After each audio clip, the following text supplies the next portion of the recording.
Olá, paz do Senhor Jesus, um bom dia a todos. Iremos meditar um pouquinho na palavra do Senhor, como de costume.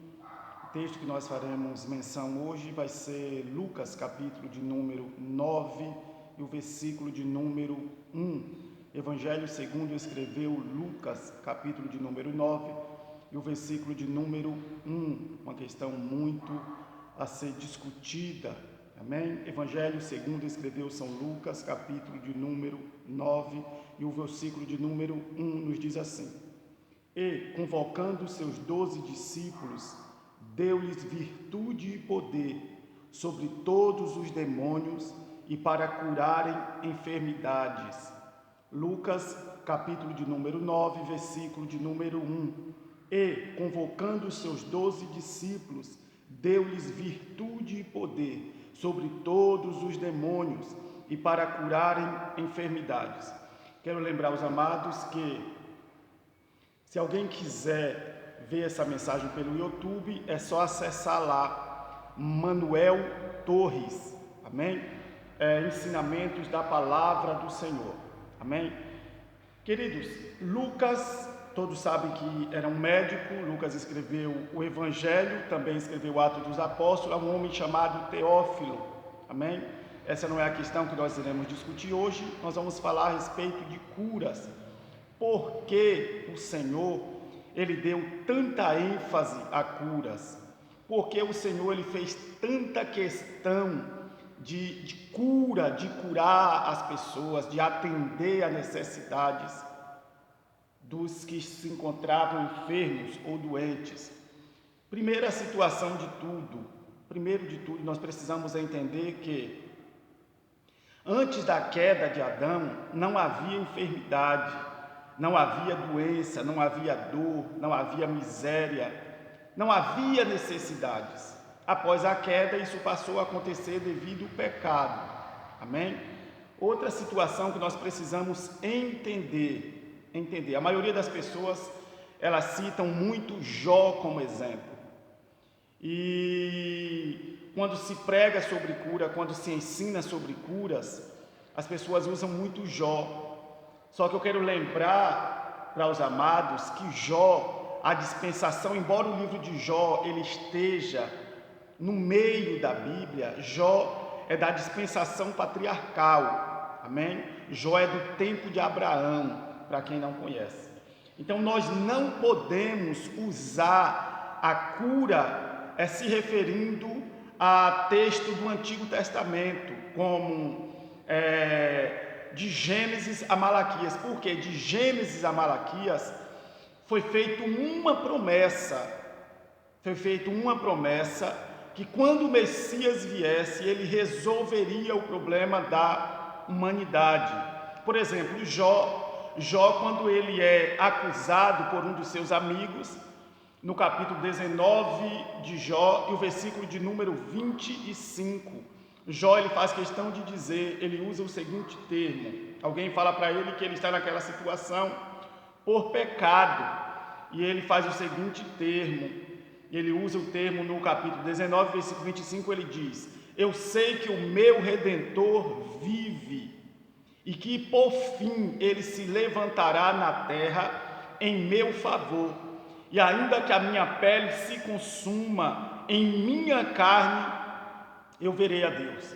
Interpretação do texto básico é que a esperança, a resposta que ele está dando é: quando Jesus vier, quando o Messias vier, ele resolve o meu problema. Ponto. Segunda razão.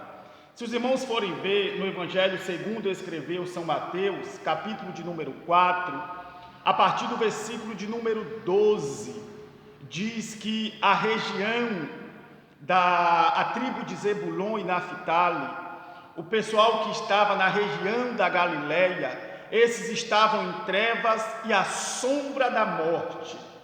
Aí no versículo de número 17 diz: e começou Jesus a pregar e a dizer: arrependei-vos porque é chegado o reino. Amém? Arrependei-vos porque é chegado o reino.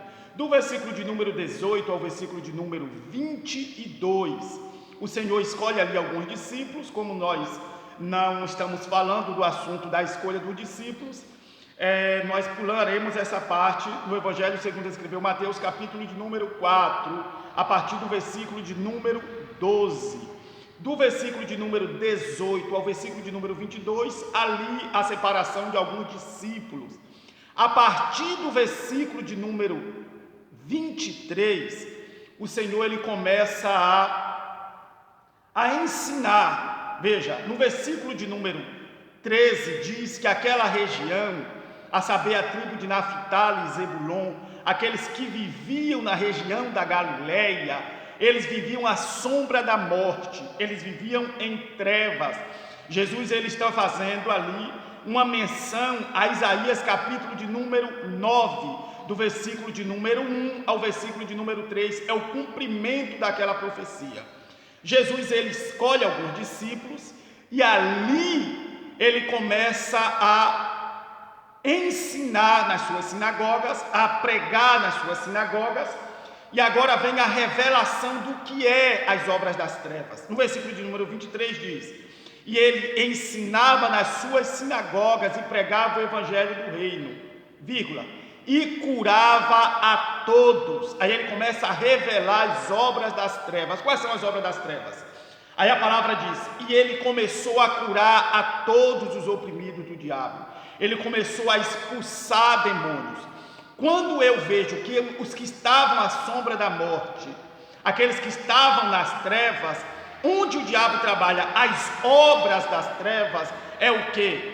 É escassez, é causar enfermidade, é causar dor. Por isso que Isaías capítulo de número 53, uma passagem muito conhecida, diz que verdadeiramente Jesus tomou sobre si as nossas enfermidades e dores. Ele diz: verdadeiramente ele tomou sobre si as nossas enfermidades e dores, e o castigo que nos traz a paz estava sobre ele, pelas suas pisaduras fomos sarados. Veja, verdadeiramente ele tomou. Isaías ele está profetizando a vinda do Senhor, a vinda do Messias, a vinda do Senhor Jesus. E ele diz que verdadeiramente Jesus tomou sobre si as nossas enfermidades e dores. Veja, ele usa o termo, o verbo está no passado. Tomou, não vai tomar. Se você for conjugar o verbo, está no passado. Verdadeiramente ele tomou sobre si as nossas enfermidades e dores, e o castigo que nos traz a paz estava sobre ele, e pelas suas pisaduras fomos, não seremos, fomos sarados. Essa aqui já é uma razão de você começar a receber cura. E o assunto que nós queremos tratar nesse sermão, nesse ensinamento, é 5 razões para receber cura. Eu já aprendi nessa introdução que eu não posso comparar a minha vida com a vida de Jó, porque Jesus ainda não tinha vindo, e a situação de Jó, no capítulo 19, o versículo 25, é que a situação de Jó é porque Jesus ainda não veio. Como Jesus ainda não veio, ele estava naquela situação. Amém? Então o assunto que nós queremos discutir é 5 razões para receber cura, ou para curar enfermos, amém? Para ministrar cura sobre as vidas dos necessitados, para ministrar cura sobre a tua igreja, para ministrar cura sobre os entes queridos. A partir do momento que eu tenho alguém em casa que está enfermo, que está passando por um momento de enfermidade, essa pessoa tem direito à cura. Eu tenho que ministrar a cura sobre a vida dessa pessoa. Eu devo ser curado. Jesus ele deu muita ênfase a curas. Ele ordena aos discípulos em Lucas 9:1, ele diz: ide pregai o evangelho do reino e curai a todos os enfermos. Então eu tenho 5 razões para receber cura ou para ministrar cura. Primeira razão, Jesus, ele cura por íntima compaixão. Jesus, ele cura por íntima compaixão. Irmão Manuel, o que é íntima compaixão? Íntima compaixão é sentir o que a pessoa sente, é sentir o que ela sente, sentir a dor, a necessidade dela. Quando você ouve o termo, a Bíblia falando e agindo de íntima compaixão. Quer dizer que Jesus, ele tomou aquela dor, ele sentiu a necessidade do necessitado. Amém?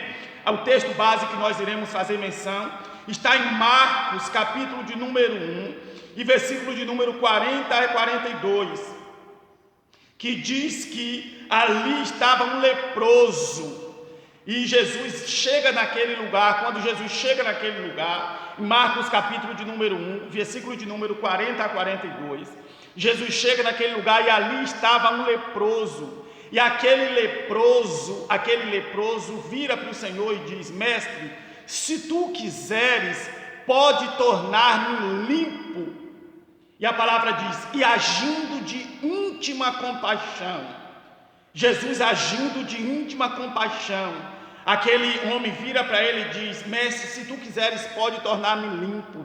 Jesus vira para ele e diz: quero, seja limpo. Íntima compaixão, primeira razão, primeiro objetivo, quando uma razão quebra todas as circunstâncias, é porque Jesus sente o que você está sentindo. Jesus sentiu, ele passou pelaquela cruz para que você seja curado, para que você seja liberto, para que você seja curado.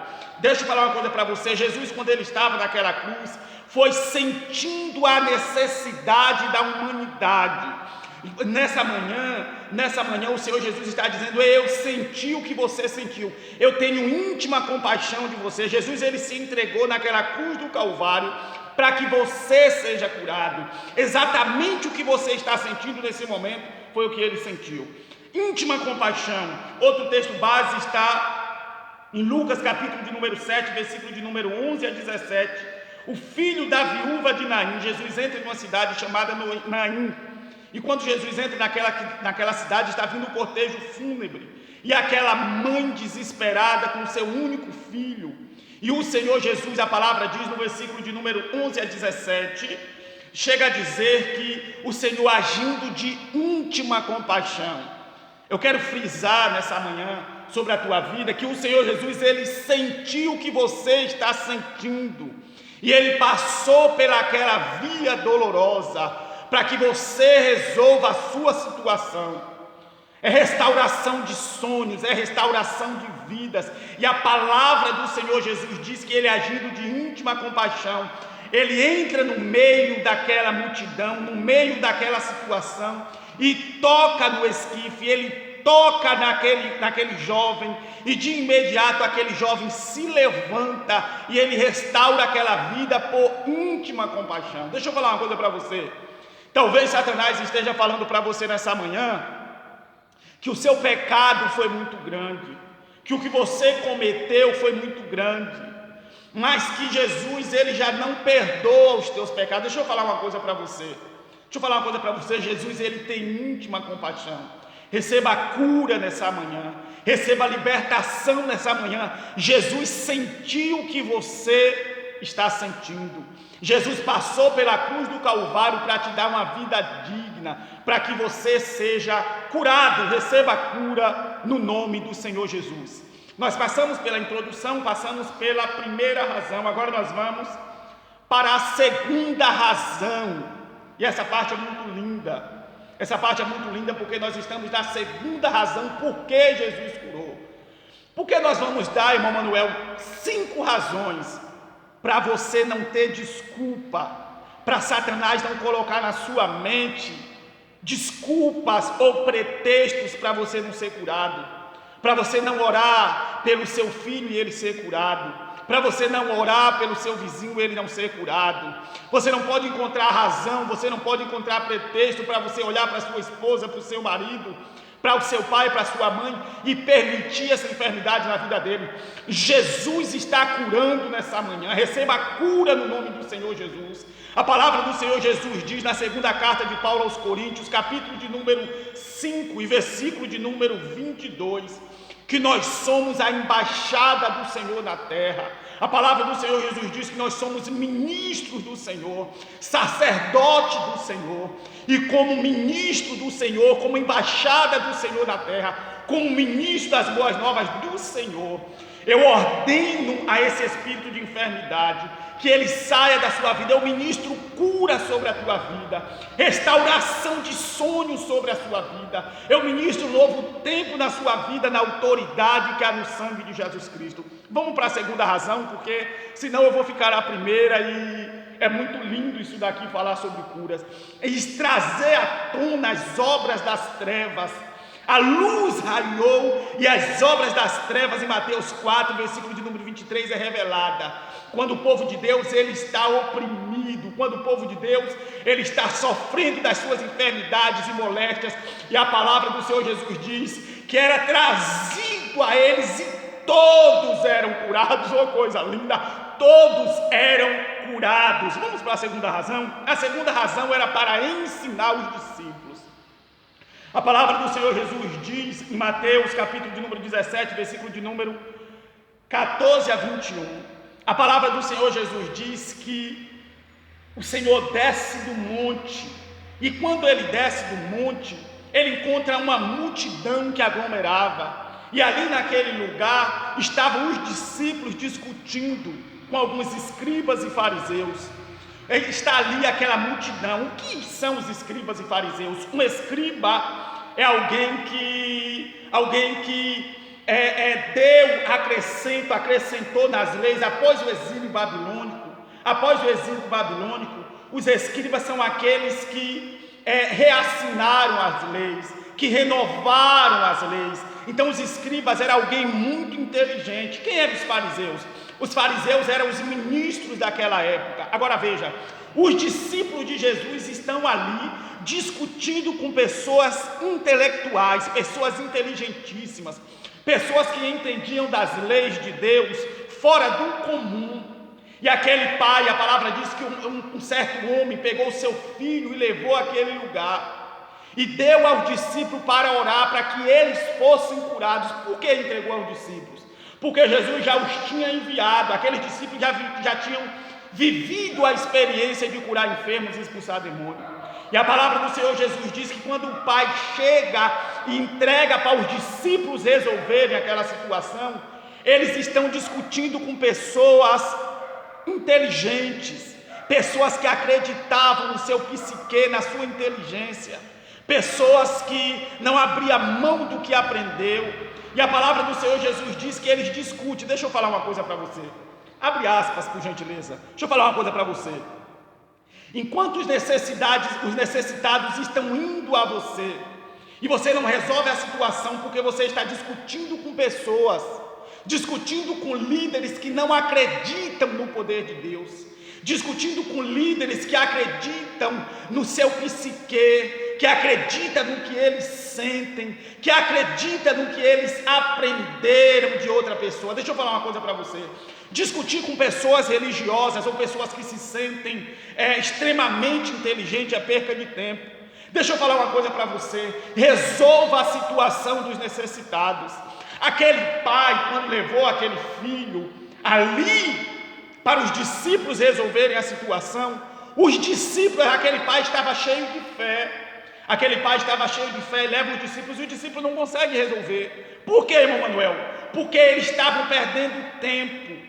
A nossa mente, irmãos, a nossa mente é uma mente limitada. E uma vez que eu estou discutindo com alguém que não acredita no que eu acredito, não acredita na palavra do Senhor, eu estou perdendo tempo. Além de eu enfraquecer o meu psique, além de eu enfraquecer o que eu creio, eu enfraqueço, eu deixo fragilizado, eu deixo deficiente a fé dos necessitados, a fé das pessoas que precisam receber cura.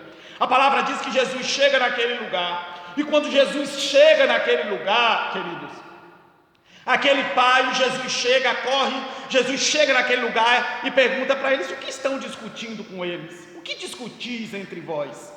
E a palavra do Senhor Jesus diz que não dá tempo dos discípulos responder, não dá tempo dos escribas e fariseus responder. E a palavra do Senhor Jesus diz que o pai toma a frente. Olha para mim, por gentileza. Jesus faz a pergunta não para o pai. Jesus ele faz a pergunta para os escribas e fariseus. Jesus faz a pergunta para os discípulos. Mas o assunto assunto, a discussão estava tão aprofundada, eles estavam tão distraídos com religiosos, que eles não responderam. Olha para mim, por gentileza, enquanto você perde tempo discutindo com um religioso, não pode isso, não pode aquilo, não pode comer isso, não pode comer aquilo, não pode desfrutar daquilo, a santidade é o tamanho do cabelo, o tamanho da saia que não pode, o sangue de Jesus tem poder, irmãos. Enquanto você está discutindo com religiosos que vivem de experiências do passado, os necessitados estão sem tempo de entrar, de conhecer ao Senhor. Jesus pergunta para eles e eles não conseguem responder porque estavam distraídos. A religiosidade mantém as pessoas distraídas, eles não respondem. Porém o pai toma a frente e diz: mestre, eu trouxe aqui o meu filho,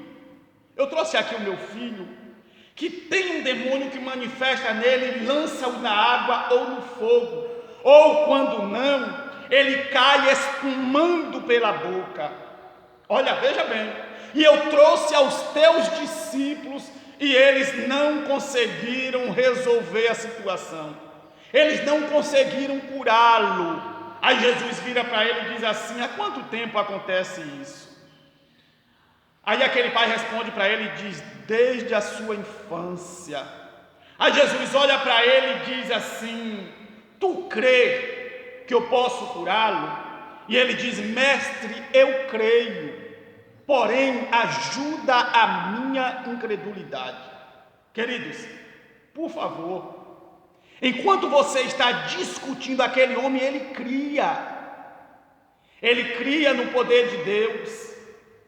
Ele creu de uma certa forma. Se ele não cresce no que o Senhor, na operação do poder de Deus, ele não teria levado aquele filho aos discípulos, ele não teria levado ele cria sim.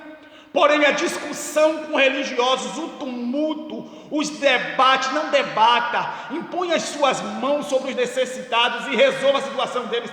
Você é ministro de Deus, você é representante do Senhor aqui na terra. A palavra do Senhor Jesus diz: eis que vos dou poder e autoridade para pisar serpentes e escorpiões, e nada, absolutamente nada, vos causará dano algum. Resolva a situação, impõe as mãos, obedeça a palavra do Senhor. Existem dois tipos de gente dentro da igreja: os que creem e os que não creem. Jesus disse em Marcos capítulo de número 16, versículo de número 16, 17 e 18, ele diz: e os sinais seguirão aos que creem. Quais são os sinais? Curarão enfermos, expulsarão demônios, falarão em novas línguas, e se beberem alguma coisa mortífera, não lhes causará dano algum. Por gentileza, você crê, isso que está dentro de você. Deixa eu falar uma coisa para você: você crê, põe as mãos, se separe para Deus, se afaste desses religiosos, se afaste dessas pessoas que não creem no poder de Deus. Ele não crê, e esse que você está discutindo está perdendo tempo, você está enfraquecendo a fé das pessoas. Essas pessoas creem, eles vão à casa do Senhor porque creem. Então resolve a situação dessas pessoas, resolva a situação de necessitados. Orar por alguém para ser curado, para levantar da cadeira de roda, para receber restauração das vistas, das suas cordas vocais, da sua audição, é obediência à palavra de Deus. Para de discutir, você está lidando com alguém que não crê. Existem dois tipos de gente dentro da igreja, amado: o que crê e o que não crê. Você crê, ore, impõe as mãos e mande que saia, cure o seu filho, restaure o seu casamento, restaure os seus entes queridos, ministre cura. Amém? Olha só, a fé dele ficou fragilizada. Ele diz para Jesus: eu creio, porém ajuda a minha incredulidade. A Jesus diz: se tu crê, tudo é possível ao que crê. Então a segunda razão é para ensinar aos discípulos. Os discípulos estão discutindo religião. Aí Jesus ora pelo menino, a palavra diz que o menino cai possesso e cai como morto. Jesus pega o menino, restaura o menino, e mais à frente Os discípulos viram para o Senhor e dizem assim: mestre, por que nós não conseguimos curá-lo? Aí Jesus vira para ele e diz assim: por causa da vossa pequena fé, porque tem casta de demônio que só sai por jejum e oração. Deixa eu dar um detalhe para você. Quer curar a tua incredulidade? Irmão Manuel, eu leio a Bíblia, eu ministro, eu prego, eu ensino, mas eu não consigo acreditar. Vou te dar uma dica, vou te dar uma receita para você curar a tua incredulidade. Jejue, ore, junte a oração com o jejum. Junte a oração com o jejum. E quando as coisas vão acontecer, Jesus disse que tem casta de demônio que só sai com jejum e oração. Quando o Senhor é tentado pelo inimigo no deserto, a palavra diz que ele estava em 40 dias de jejum e oração. Deixa eu falar uma coisa para você. O jejum cura a incredulidade. Amém? Então Jesus ele está pegando os discípulos e falando assim para eles: porque tem casta de demônio que só sai por jejum e oração. Amém? Irmão Manuel, não está acontecendo. Deixa eu falar uma coisa para você. Foi Jesus que falou. Quando as coisas não acontecem, você ora por alguém e esse alguém não recebe cura, esse alguém não se levanta da cadeira de roda, você está enquadrado dentro de oração, jejum, santificação, sem discutir com religiosos. Se separe para o Senhor nesse tempo difícil, nesse tempo de uma pandemia terrível, onde as igrejas estão perecendo. Se separe para o Senhor, ore ao Senhor, em vez de ficar dentro de casa e se escondendo, vá para a guerra, vá para a oração, vá para o jejum. Não amedronte, não deixe que Satanás, o espírito de medo, entre dentro da sua família e deixe a sua parentela preocupada, a sua congregação preocupada, com medo. Deixa eu falar uma coisa para você: você é corpo do Senhor.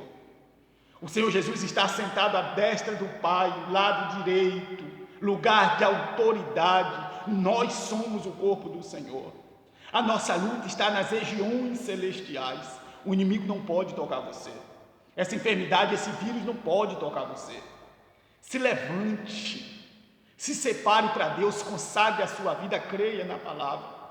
Creia na palavra. Jesus está falando com você. Amém? A palavra diz que Jesus vira para ele e diz: tem casta de demônio que só sai com jejum e oração. Segunda razão para ensinar os discípulos. Vamos para a terceira razão. A terceira razão é para expor a incredulidade exatamente dos escribas e fariseus. Nós estamos na terceira razão. A terceira razão: por que receber curas? Por que ministrar cura? Por que eu não posso ficar doente? Por que eu não devo ficar doente? Terceira razão: para expor a incredulidade daqueles que se dizem sábios demais, inteligentes demais, poderosos demais em palavra. A terceira razão é para expor. Nós já sabemos o que é o escriba e o que é um fariseu. E a palavra do Senhor Jesus está em Marcos, capítulo de número 3, versículo de número 1 ao 5. A palavra do Senhor Jesus diz que ele entra na sinagoga e foi colocado um homem ali, um homem que tinha uma mão mirrada. A mão dele era bem que encolhida. E Jesus entra nas sinagogas deles, e a palavra do Senhor Jesus diz que estava ali um homem, aquele homem foi colocado ali, para Jesus ser testado, se curaria no sábado ou não. E a palavra do Senhor Jesus diz que ele entrando na sinagoga, Marcos capítulo de número 3, versículo de número 1 a 5, diz que Jesus entra naquela sinagoga, olha para aquele homem e diz: homem, vem para frente. E aquele homem vem. E a palavra do Senhor Jesus diz que ele, impondo as mãos sobre aquele homem, a mão daquele homem foi restaurada. A mão daquele homem ela nasceu outra vez. Um órgão saiu do lugar. Deixa eu falar uma coisa para você. Disseram para você que não pode ser pai, não pode ser mãe. Tem que fazer um transplante. Deixa eu falar uma coisa para você. Olha o poder que Jesus te deu. Olha o poder que Jesus te deu. O poder, sabe do que, querido? De nascer rins novos, de nascer fígado novo. O que está faltando no teu corpo? Eu quero ministrar na autoridade do sangue de Jesus Cristo, que esse membro ele vai nascer dentro de você. É o coração que está parando. Receba coração novo, na autoridade que há no sangue de Jesus Cristo. Receba a restauração das vistas. Está nascendo olhos novos em você. Está nascendo mão nova em você. Irmão Manuel, eu não quero perder o meu dedo mindinho. Eu não quero que o médico arranque. Receba a restauração, que nasça esse dedo, que nasça esse órgão que está dentro de você aí, onde o médico falou que não pode. Eu ministro na autoridade do sangue de Jesus um membro do corpo novo, para expor a incredulidade daqueles que dizem, daqueles que não acreditam, daqueles que estão provando, falando para você: não adianta servir ao Senhor. Satanás fala: não adianta, não há diferença de servir ao Senhor e não servir, não adianta ser cristão ou não ser, não há diferença. Jesus está ministrando, eu estou ministrando na tua vida, membro novo, faça os exames. Então, a terceira razão foi para expor a incredulidade dos escribas e fariseus. Outro ponto, outro texto bíblico que diz que Jesus entra na casa de um fariseu. Jesus entra na casa de um fariseu e aquele leproso foi colocado ali para expor o Senhor. Eles colocaram aquele leproso ali para expor ao Senhor. E a palavra do Senhor Jesus diz em Lucas capítulo de número 14, versículo de número 1 a 6. Jesus entra na casa de um fariseu e cura aquele necessitado. Deixa eu falar uma coisa para você. Jesus, ele está curando os teus. Jesus está curando os teus para expor a incredulidade de gente. Receba a cura. Receba a cura. Jesus está te curando para expor aqueles que dizem que não tem jeito. Jesus está dando vista aos cegos. Uma certa feita, João estava preso, e a palavra do Senhor Jesus diz que ele pega os seus discípulos e envia a Jesus para perguntar a Jesus assim, falando assim: João mandou perguntar se o Senhor mesmo é aquele que havia de vir, se tu és o Messias. Jesus não respondeu: sou eu. Não. Jesus mandou a seguinte resposta: diz para João o Batista que os cegos veem, os mudos falam, os surdos veem, os deficientes se levantam da cadeira de rodas. Os que estavam embaixo de opressão são curados. A resposta do Senhor foi: João Batista manda eles perguntar: és tu mesmo o Messias, aquele que havia de vir? A resposta de Jesus é: fala para ele que os milagres acontecem. Aleluia. Receba a cura, receba a restauração. Jesus está te curando para demonstrar para os sábios nesses dias de hoje, para os governantes nesses dias de hoje, para as autoridades nesse dia de hoje, que coronavírus nenhum te toca.